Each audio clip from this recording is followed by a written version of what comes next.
Snigdha is here, Tanisha is here. Okay.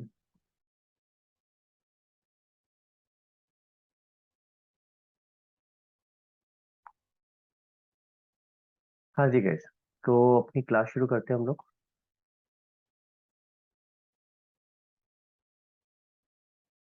Okay. सो आज हम लोगों ने बुक नंबर 3 शुरू करनी है, जो कि आपकी आखिरी बुक है। ठीक है। मैं आपके साथ स्क्रीन शेयर करता हूँ।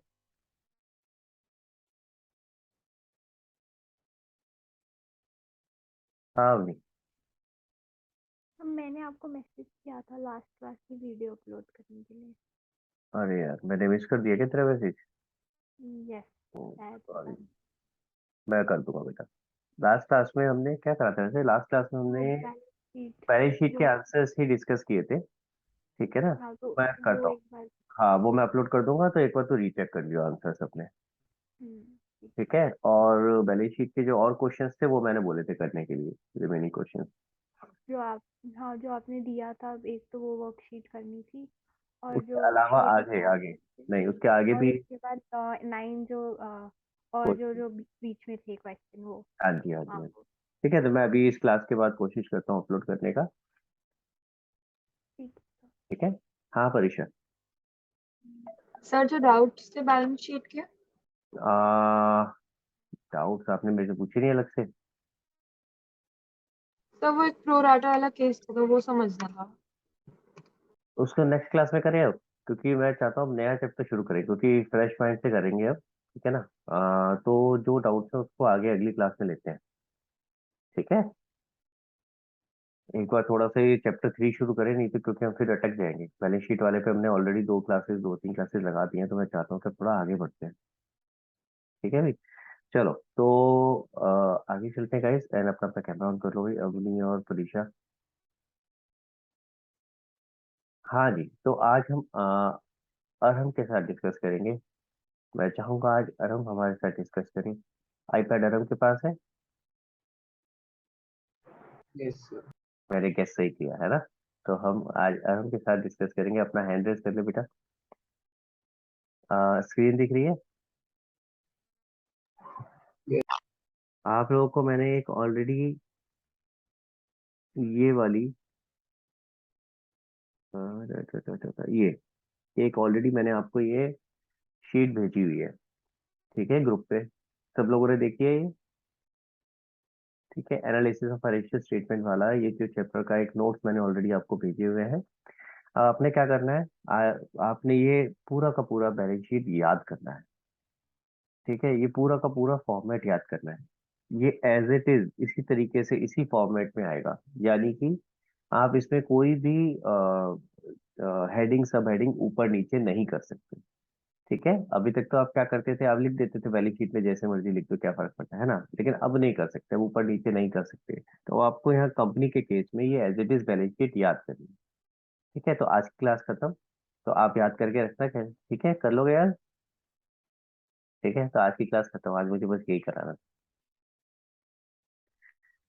तो मेन चीज क्या है, देखो भाई, दो चीजें बताया तो ये मैं फ्रेंकली बता रहा हूँ आपको, ऑनेस्टली ऑनेस्टली बता रहा हूँ। मेरे टाइम पे जब मैंने ये चीज पढ़ी थी, तो कोई तरीका हमें नहीं सिखाया गया था किस तरीके से याद करना है, तो it was very difficult to actually learn this, and it was such a boring thing to learn this actually. ये लगता था भाई क्या है यार, क्या है, मेरे को रटने वाली चीज ना कभी पसंद नहीं आती, और अकाउंट के सब्जेक्ट में एक यही वाला चीज थी जो ऐसे रटनी पड़ गई थी। It was such a boring thing, क्या रट रहा हूँ यार इसको, मतलब दिमाग वो कैसे करूँ, क्या करूँ। एंड देन जब मैंने पढ़ाना शुरू किया, तो एक बड़ा अच्छा तरीका, मेरा नहीं है, मैंने भी किसी से सीखा ये। ठीक है, एक बड़ा अच्छा तरीका I came across to learn this with the help of mnemonics. ठीक है, तो बहुत ही अच्छा तरीका था, and then I was like यार, ये मेरे टाइम पे मेरे को भी कोई बता देता तो मैं भी याद कर लेता इतने अच्छे तरीके से। And just one more thing before we move ahead in this chapter, इस चैप्टर को लोग बिल्कुल भी इम्पोर्टेंस नहीं देते हैं, and I am telling you. अब जिनके हो गया होगा स्कूल में सीखा, आई थिंक तेरे तो आगे चल रहा होगा, हो चुका होगा तेरे यहाँ तो। सर अभी तो हमारा स्कूल मतलब छुट्टियां चल रही है, अरे 10th से वाह, स्टार्ट। तो हम क्या पहली बार आगे बढ़ेंगे तेरे स्कूल से हैं? तो इशू स्टार्ट कर दिया था मैम ने। यार मैं वही सोच रहा हूँ, ऐसे कैसे हो सकता है यार? तो तेरा स्कूल तो आगे भाग ही रहा होगा, तेरे स्कूल में करा दिया होगा ये एक या दो क्लासेस में ही। हम मैम ने इसके छोटे छोटे कॉन्सेप्ट रेशो में ही ले रही हूँ, तो साथ में नहीं ले अलग रही, से नहीं कराया है ना? अलग से नहीं करा रही हूँ। हाँ, तो मैं यही समझाना चाह रहा हूँ। देखो अनफॉर्चुनेटली प्रॉब्लम क्या होता है कि इस चैप्टर को इम्पोर्टेंस नहीं दी जाती है। ठीक है, भाई ये कराता है, ये तो याद ही करना है। और अगर मार्क्स के पॉइंट ऑफ व्यू से देखा जाए तो ऐसा लगता है इसमें से तो ज्यादा मार्क्स का आता नहीं है, तो लोग इसको भगा करके आगे बढ़ जाते हैं। लेकिन मैं एक बात बता देता हूँ, ये एक ऐसा चैप्टर है जो चाहे डायरेक्टली आपके पास ज्यादा मार्क्स का नहीं आ रहा, लेकिन इनडायरेक्टली ये आपके आगे जितने भी चैप्टर्स हैं सब में काम आने वाला है। एक चैप्टर तो आपका इसका कट गया, common size and comparative, otherwise वहां भी काम आता। रेशियो में भी काम आएगा स्निग्धा, आप देख ही रहे होगे, आपने रेशियो शुरू करा है तो आपको पता है कि रेशियो में भी काम आता है। और उसके बाद एक चैप्टर आएगा कैश फ्लो स्टेटमेंट, उसमें भी काम आएगा। तो इसका मतलब अगर आपने ये ढंग से नहीं किया ना, तो आप आगे के सारे चैप्टर्स में चैलेंज फेस करो। तो इसलिए ये बहुत इंपॉर्टेंट है, इसको करना ढंग से, इसको याद करना बहुत इंपॉर्टेंट है। समझ रहे हो मेरी बात? तो प्लीज एक मेरी रिक्वेस्ट है, इसको लाइटली नहीं लेंगे। ठीक है, इसको लाइटली नहीं लेंगे। मैं इसका तरीका आपको सिखाऊंगा याद करने का, बहुत अच्छा सिंपल सा तरीका है। लेकिन उसको याद करने के लिए आपको थोड़ा सा प्रैक्टिस करना पड़ेगा।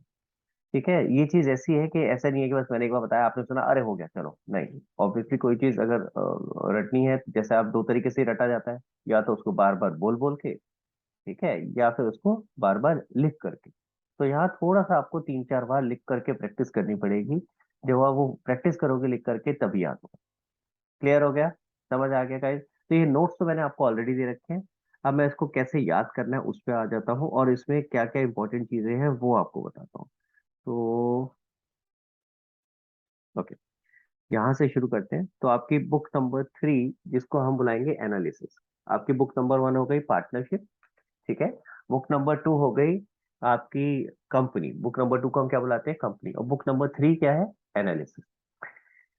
बुक नंबर 3 बुक नंबर 2 के ऊपर ही बेस्ड है, यानी कंपनी के ऊपर ही बेस्ड है। ये एनालिसिस हम किसका कर रहे हैं? कंपनी की फाइनेंशियल स्टेटमेंट्स का। समझ आ रहा है? ये हम किसका एनालिसिस कर रहे हैं? कंपनी की फाइनेंशियल स्टेटमेंट का। ठीक है, तो इसके अंदर आप टोटल 4 चैप्टर हुआ करते थे। एक थ्योरी का चैप्टर भी है बाय द वे, टोटल 5 होते थे। ठीक है, तो थ्योरी वाले चैप्टर में अभी काउंट नहीं कर रहा हूँ, मैं कराऊंगा आपको, लेकिन फिलहाल अभी इसमें काउंट नहीं कर रहा था प्रैक्टिकल चैप्टर्स में। तो प्रैक्टिकल टोटल 4 चैप्टर हुआ करते थे। वाई एम सेइंग हुआ करते थे, क्योंकि ये चैप्टर अब आपका कट गया। You don't have to do this chapter, common size and comparative balance sheet. 4 marks free के हुआ करते थे, बहुत ही इजी चैप्टर हुआ करता था। वो अलग बात है कि लोग इसमें भी गलतियां करके आते थे, but otherwise this use to be a very very very easy chapter. सबसे आसान चैप्टर हुआ करता था, कुछ नहीं, फॉर्मेट होता था, एक फॉर्मेट के अंदर आपको वैल्यूज डालनी, तो इससे आसान क्या होगा, है ना? तो अकाउंटिंग का सबसे इजी चैप्टर हुआ करता था ये। 4 मार्क्स फ्री के स्कोरिंग के होते थे, अब उन्होंने हटा दिए, नहीं फ्री में कुछ नहीं मिलेगा, थोड़ी सी मेहनत कर लो भाई। तो अब वो 4 मार्क्स ऑटोमेटिकली बाकी सारे तीनों चैप्टर्स में ही डिस्ट्रीब्यूट हो गए, तो टोटल 20 मार्क्स का आपका ये बुक होता है। And just to let you know, ये सिर्फ 20 मार्क्स का नहीं होता, ये मैंने शायद शुरू की पहली क्लास में भी बताया था। ये वाली बुक इसलिए और इम्पोर्टेंट है क्योंकि ये दो जगह काम आएगी। जो आपका प्रोजेक्ट बनता है उसके अंदर भी काम आती है। प्रोजेक्ट आपका इसी से रिलेटेड बनता है, रेशियो का, या तो रेशियो जो कि आपको दिख रहा है थर्ड चैप्टर, रेशियो एनालिसिस, या फिर कैश फ्लो स्टेटमेंट, इसी से रिलेटेड प्रोजेक्ट बनता है। ठीक है, तो आपको अगर ये पता होगा तभी ढंग से बना पाओगे, और तभी ढंग से समझा भी पाओगे। और जो आपका वाइवा होता है, वाइवा में भी 90% चीजें इसी में से पूछी जाती हैं, इसी बुक में से। तो इसलिए ये बुक बहुत इंपॉर्टेंट हो जाती है। सिर्फ 20 मार्क्स नहीं है ये, इफेक्टिवली कितने मार्क्स हो गए? 40 मार्क्स, क्योंकि वाइवा प्रैक्टिकल सब चीजें इसी में है। क्लियर हो गया? तो ये इंपॉर्टेंट है, काफी इंपॉर्टेंट है, तो इसको ध्यान रखना है। उसी वजह से इस पे इम्पोर्टेंस भी देनी है। लेकिन ये फायदा क्या है? 40 मार्क्स का है, लेकिन बहुत छोटा है, बहुत छोटी बुक है। अगर मैं कंपेयर करूँ as compare to your partnership, वो भी 40 मार्क्स की थी, लेकिन ये 40 मार्क्स आपके बहुत कम टाइम में और बहुत कम मेहनत में ही कवर अप हो जाते हैं। ठीक है, and as compared to issue of shares, it is not that complicated. Issue of shares was very complicated. बहुत सारे कॉन्सेप्ट है उसके अंदर, फोर फ्यूचर, री इशू, वाह बता नहीं क्या क्या था, है ना। है बड़ा इंटरेस्टिंग, मेरा तो फेवरेट, अभी भी आज की डेट पे भी मेरा फेवरेट चैप्टर होता है, क्योंकि हर कोई कर नहीं पाता और मेरे को बड़ा मजा आता है करने में। मुझे ऐसी चीजें मजा आती है करने में जिसमें लगता है कि हाँ चलो हम कुछ अलग कर रहे हैं, कुछ स्पेशल कर रहे हैं, और एक प्रॉपर तरीके से अगर चलते हैं तो हमेशा सारे के सारे आंसर्स आपके मैच हो। ठीक है। तो इस वाली बुक में ये फायदा है कि ये बहुत छोटी है, पर एट द सेम टाइम इसकी वेटेज अच्छी खासी है। क्लियर है। तो इसलिए प्लीज ये जो हम चैप्टर्स करेंगे इनको इम्पोर्टेंस देना। बच्चे प्रॉब्लम क्या होता है कि इसको लाइटली ले लेते हैं कि चलो अब खत्म होने वाला है, अब धीरे धीरे करके वो एक वो होता है ना, एक पैशन, एक जुनून, वो धीरे धीरे करके डाई डाउन होना शुरू हो जाता है। तो ऐसे नहीं करेंगे भाई। ठीक है। तो इसको ढंग से, जैसे मैं जो जो चीजें बताऊंगा प्लीज उसको वैसे ही कंटिन्यू करेंगे जिस तरीके से अभी मेहनत करते आ रहे हैं। ठीक है। तो आज हम पहला चैप्टर कर रहे हैं। पहला चैप्टर कौन सा है? Balance sheet and profit and loss of the company. इसके अंदर हम सीखने वाले हैं कि बैलेंस शीट और प्रॉफिट एंड लॉस अकाउंट कैसे बनता है। क्या सर कुछ अलग तरीके से बनता है? आपने तो बोला था कि कंपनी का बैलेंस शीट और प्रॉफिट एंड लॉस भी सेम तरीके से बनता है, जैसे बाकी सारे पार्टनरशिप या सोल प्रोप्राइटरशिप की हम बात कर रहे थे। तो बिल्कुल प्रोसेस वही रहता है, प्रोसेस वही रहता है। इसका मतलब क्या है? जर्नल एंट्री होती है, उसके बाद लेजर बनता है, लेजर के बाद आपका ट्रायल बैलेंस बनता है, ट्रायल बैलेंस के बाद प्रॉफिट एंड लॉस और बैलेंस शीट बनता है। लेकिन फर्क कहाँ है? प्रेजेंटेशन। तो जो प्रेजेंटेशन है वो आपकी चेंज हो गई है, अदरवाइज प्रोसेस सेम है। ठीक है। तो क्या डिफरेंसेस है पहले उसको समझते हैं। आज हम बात करेंगे पहले बैलेंस शीट की।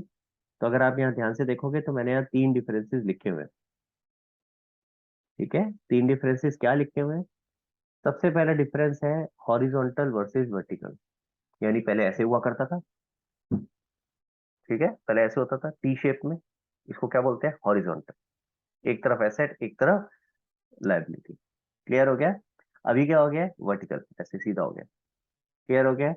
तो मैं इसको ऐसे बोलता हूँ, पहले लेटा होता था, इसको चाटा मार दिया, अभी खड़ा हो गया। ठीक है। तो अब ये क्या हो गया?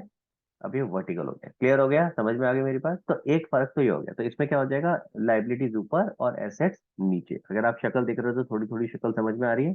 तो प्रेजेंटेशन में बस फर्क क्या हो गया कि जो इसकी शेप है वो चेंज हो गई है, हॉरिजॉन्टल से वर्टिकल हो गया है। अब ये मत पूछना सर अच्छा खासा हॉरिजॉन्टल था कि वर्टिकल करने की जरूरत क्या थी। अरे यार ये मुझे नहीं पता क्यों, क्या जरूरत थी, क्यों कर दिया भाई। ठीक है। ये मैंने डिसाइड नहीं किया। हाँ लेकिन ये जिन्होंने भी डिसाइड किया उन्होंने कहा ये ज्यादा अच्छा तरीका है समझने के लिए, प्रेजेंटेशन पॉइंट ऑफ व्यू से इसमें अच्छा से समझ में आता है। हमें तो उसमें अच्छा आता था समझ में। I know. मुझे भी वो कंफर्टेबल होता था। जब पहली बार मैं इस पे आया था मुझे आया यार क्यों कर दिया, ये अच्छा खाता था। बट ठीक है, यू कांट हेल्प इट, जो है वो है। आगे चलते हैं। दूसरा, अगर आप देखोगे इसमें दूसरा चेंज क्या है? पहले सिर्फ लाइबिलिटी वर्ड हुआ करता था, अब क्या है? क्या है अरब? Equity and liability. Equity and liabilities. तो अब इसका नाम चेंज करके क्या बुला दिया है? Equity and liabilities. वैसे तो हम ये समझते हैं भाई लाइबिलिटीज के अंदर इक्विटी इंक्लूडेड होता ही है, यानी कि आपका कैपिटल इंक्लूडेड होता है। ठीक है। बट यहाँ पे स्पेसिफिकली उन्होंने नाम ऐसे कर दिया, इक्विटी एंड लाइबिलिटीज। ठीक है। और तीसरा डिफरेंस क्या है? प्रॉपर हेडिंग एंड सब हेडिंग है। पहले हम कोई प्रॉपर हेडिंग सब हेडिंग फॉलो नहीं करते थे। जब हॉरिजॉन्टल मेथड से हम बनाते थे सब ऊपर नीचे करके लिखते थे। हाँ बस ये होता था लाइबिलिटीज में लाइबिलिटी जाएंगे, एसेट में एसेट, पर ऊपर नीचे कोई भी एसेट लाइबिलिटी कर देते थे, कोई ऑर्डर नहीं होता था, कोई हेडिंग सब हेडिंग नहीं होती थी। यहाँ एक प्रॉपर ऑर्डर आपको मेंटेन करना है और प्रॉपर हेडिंग सब हेडिंग्स आपको मेंटेन करनी है। अच्छा इसका रीजन क्या है? कोई बता सकता है प्रॉपर हेडिंग सब हेडिंग्स क्यों है? एनीवन?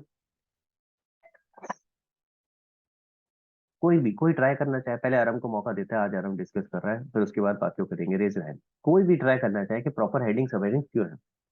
कुछ भी तुक्का मार दो भाई, क्या जाता है? बताओ। सर ताकि थोड़ी मतलब आसानी हो जानने में कि इसके अंदर जैसे नॉन करंट लायबिलिटीज के अंदर जो चीजें हैं उसमें कितने पैसे हैं ऐसे। ओके। और कोई ट्राई करना चाहेगा? हाँ स्मिता।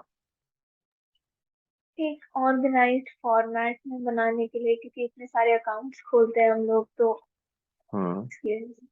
तो उन्हें कंपनी में आते आते रियलाइज हुआ कि ऑर्गेनाइज होना चाहिए। पहले पहले क्यों नहीं रियलाइज हुआ?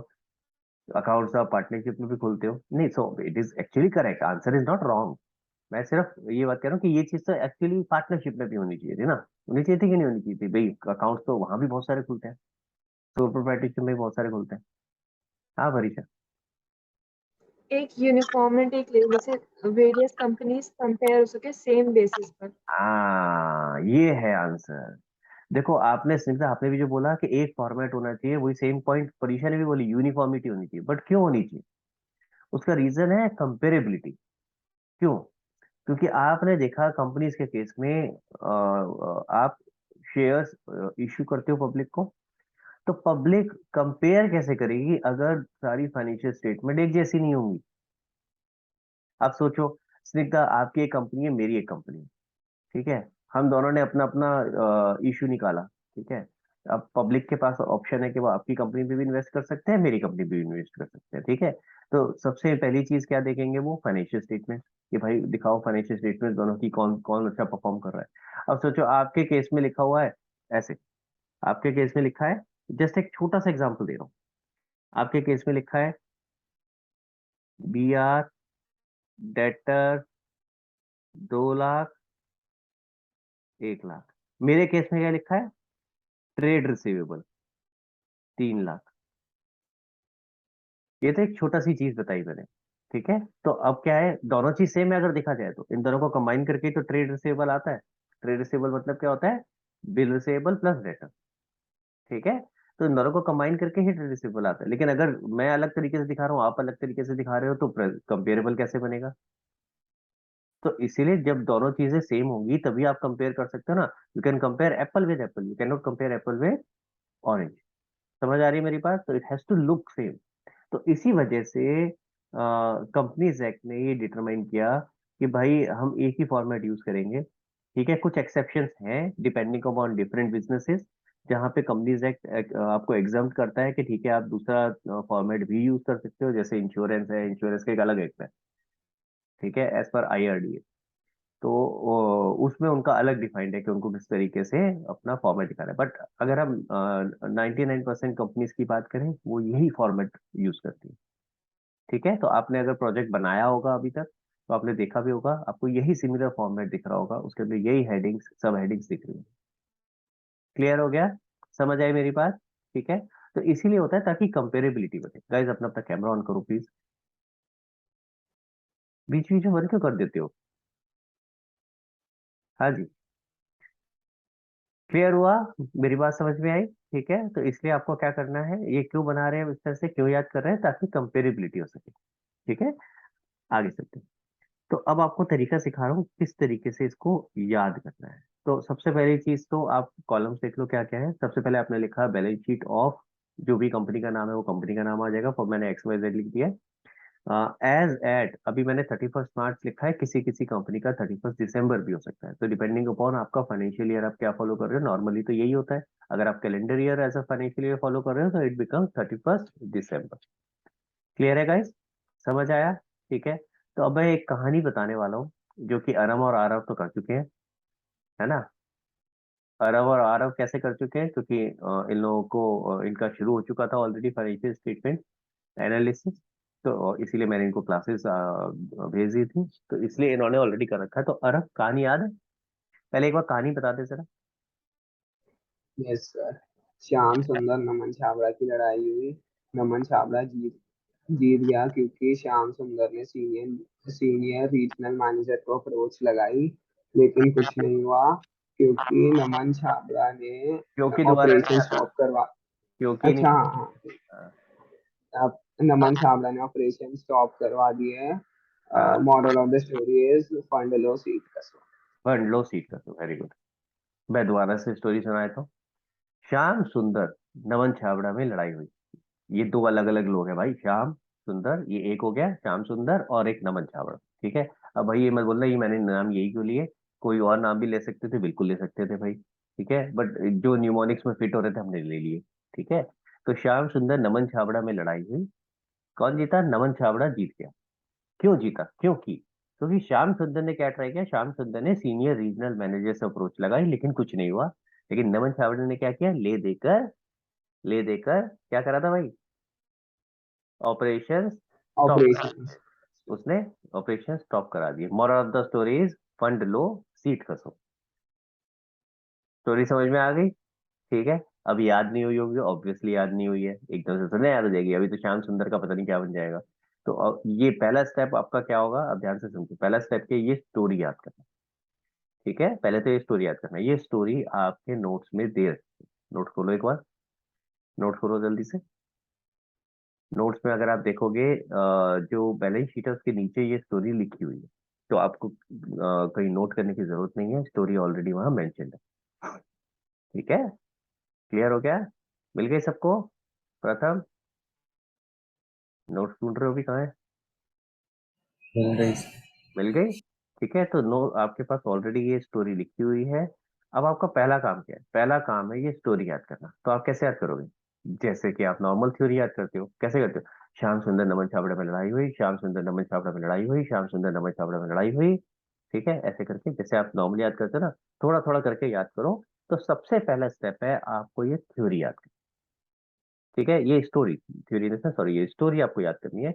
अगर ये स्टोरी याद नहीं करोगे तो फिर अगला स्टेप ऑब्वियसली आगे बढ़ ही नहीं पाओगे, फिर आप बनाओगे कैसे, ठीक है। तो सबसे पहला काम आपने स्टोरी याद करनी है। और इजी है, कुछ नहीं है, मुश्किल नहीं है, आपको थोड़ा सा कोशिश करोगे याद हो जाएगा, ठीक है। श्याम सुंदर नमन छाबड़ा में लड़ाई हुई, श्याम सुंदर क्या क्या सुनाया था भाई? श्याम सुंदर नमन छाबड़ा में लड़ाई हुई, नमन छाबड़ा जीत गया। भाई श्याम सुंदर को जिताने वाला था। श्याम सुंदर नमन छाबड़ा में लड़ाई हुई, नमन छाबड़ा जीत गया, क्योंकि श्याम सुंदर ने सीनियर रीजनल मैनेजर से अप्रोच लगाई, लेकिन कुछ नहीं हुआ। नमन छाबड़ा ने ले देकर ऑपरेशन स्टॉप करा दिए। Moral of the story is fund low, seat करो। क्लियर हो गया? तो थोड़ी सी मेहनत करोगे, याद हो जाएगा। अगेन फिर से बता रहा हूँ कैसे याद करना है, थोड़ा थोड़ा करके। श्याम सुंदर नमन छाबड़ा में लड़ाई हुई, नमन छाबड़ा जीत गया। श्याम सुंदर नमन छाबड़ा में लड़ाई हुई, नमन छाबड़ा जीत गया। ऐसे करके उसको रिपीट करना है टाइम तक, याद हो जाएगा। जब इतना हो जाएगा तो आगे बढ़ना, क्योंकि फिर उसके बाद आगे बढ़ना। और जितना ज्यादा आप प्रैक्टिस करोगे उतना जल्दी याद होगा, ठीक है। क्लियर हो गया? तो पहला स्टेप है आपको ये स्टोरी याद करनी है। दूसरा स्टेप, आपने इस स्टोरी से न्यूमोनिक्स बनाना है। न्यूमोनिक्स बनाना मैं सिखा रहा हूँ कैसे बनाते हैं, ठीक है। अभी लिख के दिखा रहा हूँ, आपने ये चीज अभी सीखनी है और यही फिर आपको प्रैक्टिस करनी है। तो टोटल 3 स्टेप्स हैं, 3 स्टेप। पहला स्टेप स्टोरी याद करना, दूसरा स्टेप न्यूमोनिक्स बनाना, ठीक है। परीक्षा, प्लीज अपना कैमरा ऑन कर लो बेटा। कैमरा क्यों बंद कर दी थी? हर थोड़ी देर में जरा कैमरा बंद हो जाता है। कैमरा ऑन रखो यार, मैं ऐसे। देख रही थी कैसे वो बने हुए हैं। अच्छा, तो अब मैं यहाँ करा रहा हूँ, यहीं पे देखो, ठीक है। कहाँ चला गया भाई? हाँ जी, देखो, ध्यान देंगे जरा। मैं फिर से स्टोरी के साथ साथ अब न्यूमोनिक्स भी लिख रहा हूँ, ठीक है। सबसे पहले तो हेडिंग लिखेंगे। हेडिंग क्या आती है भाई? Equity equity and liabilities. And liability, ठीक है। सबसे पहले आपकी हेडिंग आ गई, इक्विटी एंड लाइबिलिटीज। एक सेकेंड,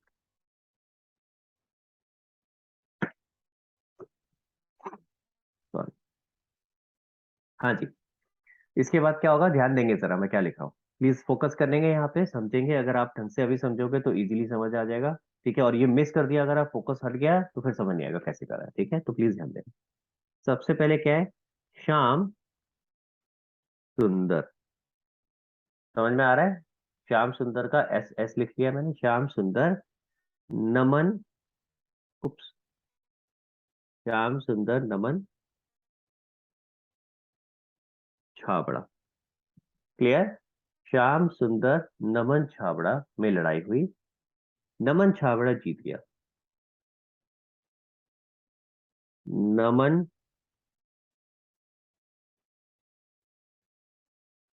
छाबड़ा जीत गया, ठीक है। आप देख रहे हो मैं थोड़ा थोड़ा गैप करके लिख रहा हूँ, कितना कहीं कुछ कम ज्यादा है वो सब आपको बताऊंगा कि कितना गैप आता है। समझ आ रहा है? कुछ गैप दिख रहा है, ठीक है। वो गैप कितना है, किस तरीके से याद करना है, अभी सब बताऊंगा। पहले एक बार लिख के दिखा रहा हूँ, पहले इसको समझेंगे, उसके बाद फिर मैं आपको बताऊंगा कि कितना कितना गैप आपका बीच में आना है। देखो, श्याम सुंदर नमन छाबड़ा में लड़ाई हुई, नमन छाबड़ा जीत गया, क्योंकि जैसे ही मैंने क्योंकि बोला तो वापस ऊपर चलेंगे, क्योंकि बोलते ही ऊपर चल रहे, ठीक है। याद करने का तरीका समझो। श्याम सुंदर नमन छाबड़ा में लड़ाई हुई, नमन छाबड़ा जीत गया। आई थिंक यहाँ तक तो इजी है। क्योंकि क्योंकि बोलते ही ऊपर आए, ऊपर वापस में यहाँ आ गया, क्योंकि श्याम सुंदर ने, क्योंकि श्याम सुंदर ने सीनियर रीजनल मैनेजर से अप्रोच लगाई। ठीक है, तो श्याम सुंदर के बीच में ही आ जाएगा सीनियर रीजनल मैनेजर। आई बात समझ में? फिर से रिपीट करो, श्याम सुंदर नमन छापड़ा में लड़ाई हुई, नमन छापड़ा जीत गया। क्योंकि क्योंकि बोलते ही ऊपर आए, क्योंकि श्याम सुंदर ने सीनियर रीजनल मैनेजर से अप्रोच लगाई, लेकिन कुछ नहीं हुआ। तो मैं यहाँ छोटा सा क्रॉस लगा रहा हूँ, लेकिन कुछ नहीं हुआ। ठीक है, नमन छाबड़ा ने, तो नमन छाबड़ा है तो एन और सी के बीच में आएगा। नमन छाबड़ा ने ले देकर, ले देकर, ठीक है, ऑपरेशंस, ऑपरेशंस का ओ है और पी है, ऑपरेशंस स्टॉप करा दिए। समझ आ रहा है? ले देकर ऑपरेशन स्टॉप करा दिए। यहां तक क्लियर है? नमन छाबड़ा ने ले देकर ऑपरेशन स्टॉप करा दिए। Moral of the story is fund low, this is fund, FND fund, fund low and seat कसो। अब सीट कसो में पूरा पूरा SEAT नहीं आएगा, ठीक है, तो ये न्यूमोनिक्स इसी तरीके से बनाए हुए हैं। क्लियर हो गया? समझ आया? सीट कसो, फिर से चलते हैं, देखें जरा, थोड़ा इसको छोटा करने की कोशिश करता हूं मैं। देखो, हाँ जी, फोकस करते हैं। श्याम सुंदर नमन छाबड़ा में लड़ाई हुई, नमन छाबड़ा जीत गया। क्योंकि क्योंकि बोलते वापस ऊपर आए, क्योंकि श्याम सुंदर ने सीनियर रीजनल मैनेजर, ये थोड़ा मैं अंदर लिख रहा हूँ, अगर आप देख रहे हो अंदर इसलिए लिख रहा हूँ क्योंकि ये सब हेडिंग है। श्याम सुंदर ने सीनियर रीजनल मैनेजर से अप्रोच लगाई, कुछ नहीं हुआ। नमन छाबड़ा ने ले देकर ऑपरेशंस, ऑपरेशंस का ORP दोनों है, ऑपरेशंस स्टॉप करा दिए, STOP स्टॉप करा दिए। Moral of the story is fund लो, ठीक है, फंड लो, सीट कसो, ठीक है, सीट कसो, CIT CSO। क्लियर हो गया सबको? पहले मुझे ये बताओ सबको क्लियर है ये? प्लीज अपना अपना हैंड रेस करेंगे अगर किसी को क्लियर नहीं है कि कैसे बनाया है। हाँ, याद अभी नहीं हुआ होगा, याद करने में तो टाइम लगेगा, बट क्लियर हो गया है कि कैसे बनाया है, समझ में आया है? सबको क्लियर है? समीक्षा, यस सर। तू कहाँ गायब हो गई थी? सर यही तो हूँ। अरे लेट आई ना, कहाँ थी? सर मैं भूल गई थी क्लास है। अरे बाप रे, उस दिन कोई सो गया था, कौन सो गया था? आई थिंक शगुन सो गई थी, आई नहीं ना आज। एक सेकेंड ना, मैं इसको जरा अनहाईलाइट कर देता हूँ, बहुत हाईलाइट हाईलाइट।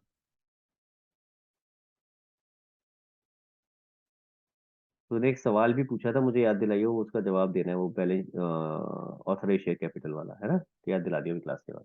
मैंने। तूने पूछा था कि अगर ऑथराइज शेयर हाँ कैपिटल ओके सर। करनी हो। हाँ, और तू कैमरा ऑन क्यों नहीं कर रही है? कैमरा तो ऑन कर दे। Yes sir. सर आज वो बारिश हुई थी ना, तो बीच में वॉइस क्रैक हो सकती है बस। अरे जब होगी तब का तब देखेंगे, अभी एक बार ट्राई तो कर। हाँ गुड। हाँ जी गाइस, क्लियर हो गया? तो पहला स्टेप क्या था? कहानी याद करना, ठीक है। प्रथम ट्राई करेगा कहानी एक बार बोल के, देखें याद हुई क्या?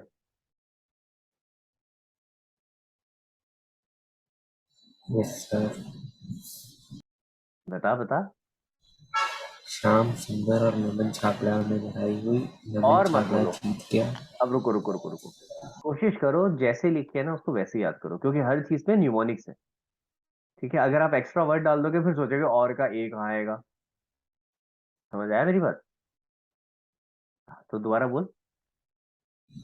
श्याम सुंदर नमन छाबड़ा में लड़ाई हुई, नमन छाबड़ा जीत गया। चलो, आधी जंग तूने जीत ली, एक लाइन तो याद हो गई है ना। आगे। क्योंकि है इसके बाद। हाँ, क्योंकि है इसके बाद, क्योंकि, और क्योंकि बोलते ही ऊपर जाना है, क्योंकि। क्योंकि श्याम सुंदर ने सीनियर रीजनल मैनेजर से अप्रोच लगाई, नमन छाबड़ा ने लेकिन कुछ नहीं हुआ। ले देकर, लेकिन कुछ नहीं हुआ। हाँ, लेकिन कुछ नमन नहीं हुआ। छाबड़ा ने सुन सुन, लेकिन कुछ नहीं हुआ, उसका एक छोटा सा क्रॉस भी लगाया है मैंने, उसका लॉजिक बताऊंगा अभी क्या है। हाँ, आगे। नमन छाबड़ा ने ले देकर ऑपरेशंस स्टॉप आगे करा है दिए, स्टॉप करा दिए। करा दिए। हाँ। तो moral of the story is fund low seat कसम। अरे यार, तो 99% तो याद हो गया तेरे को। सो देखो भैया मुश्किल नहीं है, लेकिन हाँ अभी भी पूरा कोशिश करो, उसको जितना ज्यादा रिपीट करोगे, जितनी बार बोलोगे उतनी जल्दी आपको याद हो। ठीक है, तो इसको प्लीज अच्छे से याद करो। तो पहला स्टेप है इसको याद करना है, दूसरा स्टेप निमोनिक्स बनाना।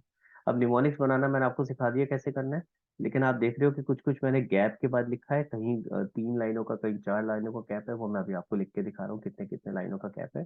तो वो उस गैप के हिसाब का आपको निमोनिक्स लिखना है। This is your second step.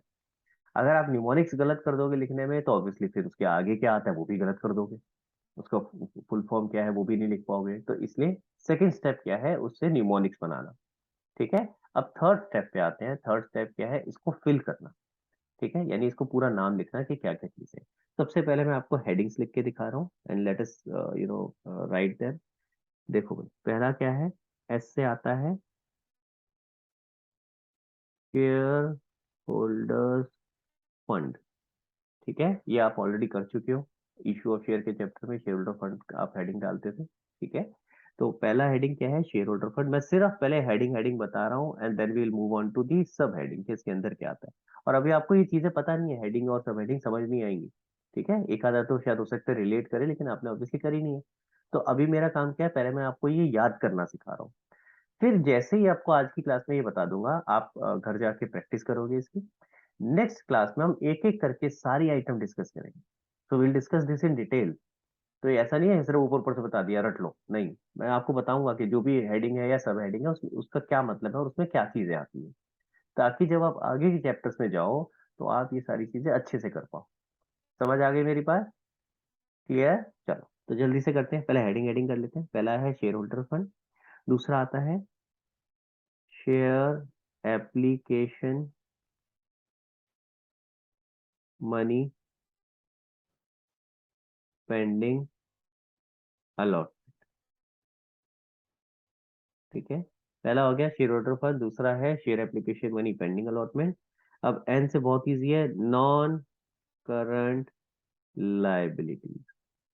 तो अगर ये नॉन करंट है तो सी से नीचे क्या होगा, करंट लाइबिलिटीज। समझ आया? क्लियर हुआ? ठीक है, तो हेडिंग समझ में आ गई क्या क्या है।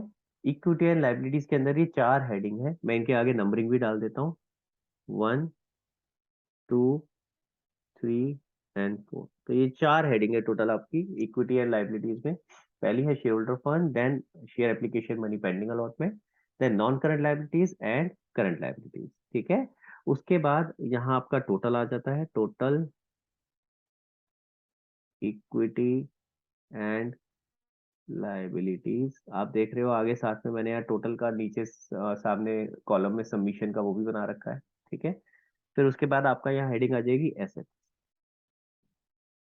ठीक है, तो मैंने इसके लिए भी जगह छोड़ रखी थी। क्लियर हो गया? देखो शक्ल समझ में आ रही है, थोड़ी शेप समझ में आनी शुरू हुई।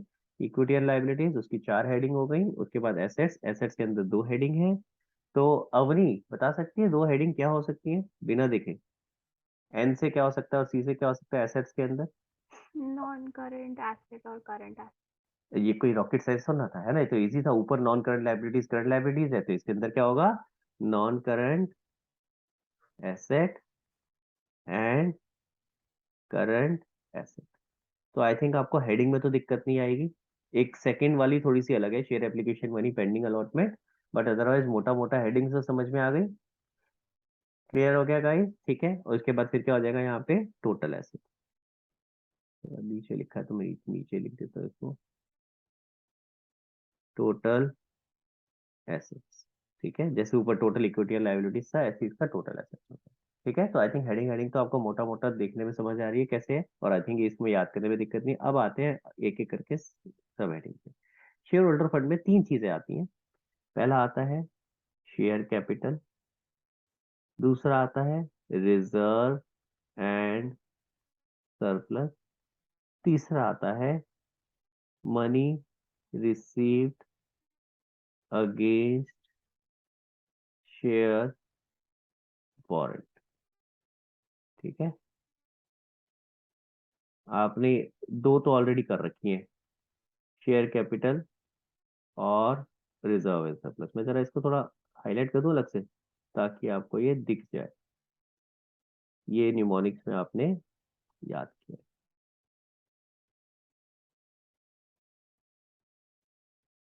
ठीक है, नीचे भी हाईलाइट कर देते हैं एक बार।